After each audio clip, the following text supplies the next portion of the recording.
ಪಡುಬಿದ್ರಿ ವ್ಯಾವಸಾಯಿಕ ಸಹಕಾರಿ ಸೊಸೈಟಿಯ ಚುನಾವಣೆಯಲ್ಲಿ ಯಾವುದೇ ರೀತಿಯ ಅಕ್ರಮ ಮತದಾನ ನಡೆಯದಂತೆ ಪಾರದರ್ಶಕ ಮತ್ತು ನ್ಯಾಯಯುತವಾಗಿ ಚುನಾವಣೆ ನಡೆಸುವಂತೆ ಹಾಗೂ ಆಡಳಿತ ಮಂಡಳಿಯು ದುರುದ್ದೇಶಪೂರ್ವಕವಾಗಿ ಹಾಗೂ ಸ್ವಾರ್ಥಕ್ಕಾಗಿ ನಿಗದಿಪಡಿಸಿರುವ ಚುನಾವಣೆಯಲ್ಲಿ ಸ್ಪರ್ಧಿಸುವ ಸದಸ್ಯನು ₹15,000 ಷೇರು ಮೊಬೈಲ್ಗಳನ್ನು ಹೊಂದಿರಬೇಕೆಂಬ ನಿಯಮವನ್ನು ರದ್ದುಪಡಿಸಿ ಸರ್ಕಾರದ ನಿರ್ದೇಶನದಂತೆ ಕನಿಷ್ಠ ₹500 ಷೇರು ಮೊತ್ತ ಹೊಂದಿರುವ ಸಾಮಾನ್ಯ ಸದಸ್ಯರಿಗೂ ಚುನಾವಣೆಯಲ್ಲಿ ಸ್ಪರ್ಧಿಸಲು ಅವಕಾಶ ಮಾಡಿಕೊಡುವಂತೆ ಪಡುಬಿದ್ರಿ ಸಹಕಾರಿ ಜನಪರ ಒಕ್ಕೂಟದ ವತಿಯಿಂದ ಉಡುಪಿ ಜಿಲ್ಲಾಧಿಕಾರಿಯವರಿಗೆ ಮನವಿಯನ್ನು ಸಲ್ಲಿಸಲಾಯಿತು. ಮಾನ್ಯ ಜಿಲ್ಲಾಧಿಕಾರಿಯವರು ಈ ಬಗ್ಗೆ ಸೂಕ್ತ ಕ್ರಮ ಕೈಗೊಳ್ಳುವುದಾಗಿ ಭರವಸೆ ನೀಡಿದ್ದಾರೆ ಎಂಬುದಾಗಿ ಸಂಸ್ಥೆಯ ಗೌರವ ಅಧ್ಯಕ್ಷ ಶೇಖರ್ ಹೆಜಮಾಡಿ ಹೇಳಿದ್ದಾರೆ. ಈಗಾಗಲೇ ಜಿಲ್ಲೆಯಾದ್ಯಂತ ಸಹಕಾರಿ ಸೊಸೈಟಿಗಳಿಗೆ ಚುನಾವಣೆ ಪ್ರಕ್ರಿಯೆ ಪ್ರಾರಂಭವಾಗಿದೆ. ಅದೇ ರೀತಿ ನಮ್ಮ ಪಡುಬಿದ್ರಿ ವ್ಯವಸಾಯ ಸೇವಾ ಸೊಸೈಟಿಗೆ ಇದೇ ತಿಂಗಳ 28ನೇ ತಾರೀಕಿಗೆ ಚುನಾವಣೆ ನಡೀತದೆ. 2005ರಿಂದ ನಾವು ಗಮನಿಸ್ತಾ ಇದ್ದೇವೆ. 2005ರಿಂದ 2010ರವರೆಗೆ ಏನು ಅಕ್ರಮ ಚುನಾವಣೆ ಮಾಡುವುದರ ಮೂಲಕ ನಮ್ಮ ಅಧ್ಯಕ್ಷರು ಅಧಿಕಾರ ವಹಿಸಿಕೊಂಡಿದ್ದಾರೆ. ಅದೇ ರೀತಿ ನಂತರದ ದಿನದಲ್ಲಿ 2010ರಿಂದ 2024ರವರೆಗೆ ಯಾವುದೇ ಚುನಾವಣೆ ಆಗದಂತೆ ಕಾನೂನನ್ನು ತಮ್ಮ ಇಷ್ಟ ಬಂದಂತೆ ಅದನ್ನು ತಿದ್ದುಪಡಿ ಮಾಡಿಕೊಂಡು ಯಾರು ಕೂಡ ಚುನಾವಣೆಯಲ್ಲಿ ಸ್ಪರ್ಧಿಸದ ಹಾಗೆ ಮಾಡಿದ್ದಾರೆ. ಯಾಕೆಂತೇಳಿದರೆ ಕನಿಷ್ಠ ಸದಸ್ಯರು ಕೂಡ ಚುನಾವಣೆಯಲ್ಲಿ ಭಾಗವಹಿಸಬೇಕಂತೇಳಿ ಸರ್ಕಾರ ಆದೇಶ ಮಾಡಿದರೂ ಕೂಡ ಇವರು 10ರಿಂದ 15,000 ಸದಸ್ಯತ್ವ ಹೊಂದಿದವರು ಮಾತ್ರ ಚುನಾವಣೆಯಲ್ಲಿ ಭಾಗವಹಿಸಬೇಕೆಂಬ ನಿಯಮವನ್ನು ಮಾಡಿ ಇವತ್ತು ಪ್ರಜಾಪ್ರಭುತ್ವ ಮತ್ತು ಸಂವಿಧಾನಕ್ಕೆ ವಿರುದ್ಧವಾಗಿ ನಡ್ಕೊಂಡು ಹೋಗಿದ್ದಾರೆ.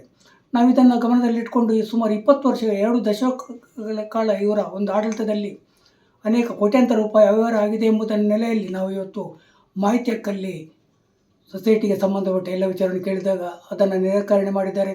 ಮತ್ತು ಅದನ್ನು ಮೇಲಧಿಕಾರಿಯವರ ಮುಖಾಂತರ ಕೇಳಿದಾಗ ಕೂಡ ಅವರು ಅದನ್ನು ನಿರಾಕರಣೆ ಮಾಡಿದ್ದಾರೆ.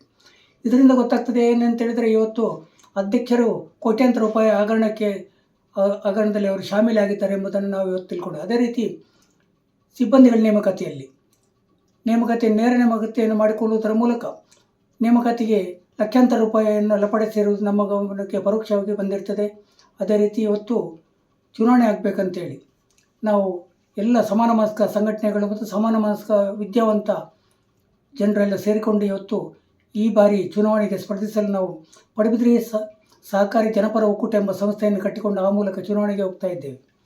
ಈ ನಿಟ್ಟಿನಲ್ಲಿ ನಾವು ಇವತ್ತು ಚುನಾವಣೆಗೆ ಸ್ಪರ್ಧೆ ಮಾಡ್ತಾ ಇದ್ದೇವೆ ಮತ್ತು ಮುಂದಿನ ದಿನದಲ್ಲಿ ಈ ಕೋಟ್ಯಾಂತರ ರೂಪಾಯಿಗಳ ಹಗರಣವನ್ನು ಲೋಕಾಯುಕ್ತದಿಂದ ತನಿಖೆ ಆಗಬೇಕು. ಆ ಮೂಲಕ ಬಡವರ ಕಣ್ಣೀರಿನ ದುಡ್ಡಲ್ಲಿ ಇವರು ಅಧ್ಯಯನ ಪ್ರವಾಸ ಅಂತೇಳಿ ಮಾಡ್ತಾರೆ. ಅಧ್ಯಯನ ಪ್ರವಾಸಕ್ಕೆ ಇವರು ಒಂದು ವರ್ಷಕ್ಕೆ 15 ಲಕ್ಷ ರೂಪಾಯಿಯನ್ನು ಖರ್ಚು ಮಾಡ್ತಾರೆ. ಅಧ್ಯಯನದ ಪ್ರವಾಸದ ವರದಿಯನ್ನು ನಾವು ಮಾಹಿತಿ ಹಕ್ಕಲ್ಲಿ ಕೇಳಿದಾಗ ನಿರಾಕರಣೆ ಮಾಡ್ತಾರೆ.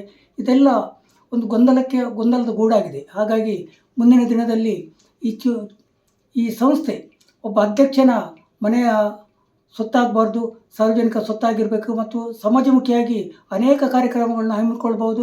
ಆ ಮೂಲಕ ಸಮಾಜಕ್ಕೆ ಉತ್ತಮ ಸಂದೇಶವನ್ನು ಕೊಡಬೇಕು ಮತ್ತು ಇಲ್ಲಿಯ ಜಾಗ ಖರೀದಿ ಮತ್ತು ಕಟ್ಟಡ ನಿರ್ಮಾಣದಲ್ಲಿ ಕೂಡ ಅಧ್ಯಕ್ಷರ ಪಾತ್ರ ಇದೆ ಎಂಬುದನ್ನು ನಮಗೆ ಪರೋಕ್ಷವಾಗಿ ತಿಳಿದು ಬಂದಿದೆ. ಹಾಗಾಗಿ ಮುಂದಿನ ದಿನದಲ್ಲಿ ಇದನ್ನು ಗಂಭೀರವಾಗಿ ಮುಂದಿನ ಚುನಾವಣೆ ನಡೆದ ತಕ್ಷಣ ನಾವು ಇದನ್ನು ಲೋಕಾಯುಕ್ತ ತನಿಖೆಗೆ ನಾವು ಒಪ್ಪಿಸ್ತೇವೆ. ಆ ಮೂಲಕ ಸಾಮಾಜಿಕ ನ್ಯಾಯಕ್ಕಾಗಿ ನಾವು ಹೋರಾಟ ಮಾಡ್ತಾ ಇದ್ದೇವೆ ಎಂಬುದನ್ನು ಈ ಮೂಲಕ ಹೇಳಲಿಕ್ಕೆ ಇಚ್ಛೆಪಡ್ತಾ ಇದ್ದೇವೆ.